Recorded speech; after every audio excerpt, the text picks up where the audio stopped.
if he would have hit us. We're for sure that we would have been dead just because of the rate he was going at.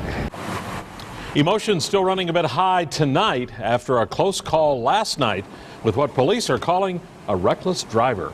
We have new details of the high-speed chase that went around much of the Green Bay area just about 24 hours ago. Good evening, everyone. Police say the out-of-control driver hit 6 cars while at times going more than 100 miles an hour. One woman had to be taken to the hospital with neck and with back injuries. Now, the alleged driver is 64-year-old David Baranczyk. He was charged today and ordered to have a mental evaluation. Authorities say drugs and alcohol were not involved in the incident that went through Allouez, Green Bay, and into Ashwaubenon. Fox 11's Ben Krumholtz explains.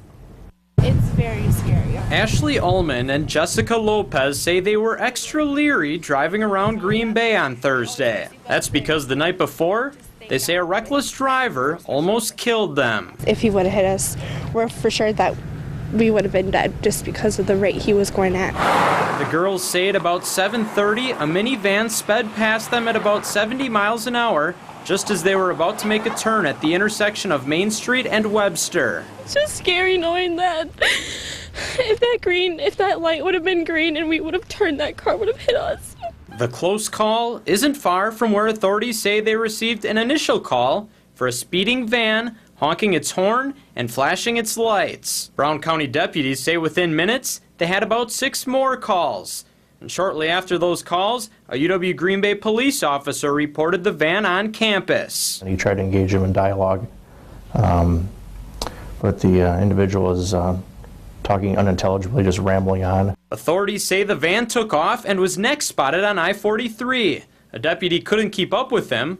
Officials say after swiping 4 vehicles, the van finally crashed on Highway 41, trying to split 2 vehicles. You know, the situation could have turned a lot worse than what it did. Officials arrested 64-year-old David Baranczyk. According to a criminal complaint, Baranczyk told deputies he was God's second in command. Baranczyk told them God wanted him to do a neighborhood watch patrol of Green Bay.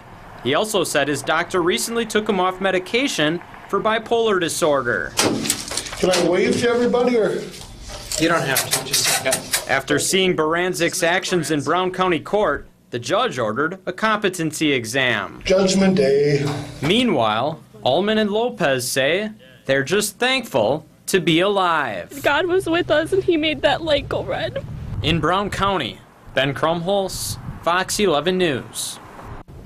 Baranczyk was also charged with multiple counts of second-degree reckless endangerment and obstructing an officer. He is being held on $2,500 cash bond.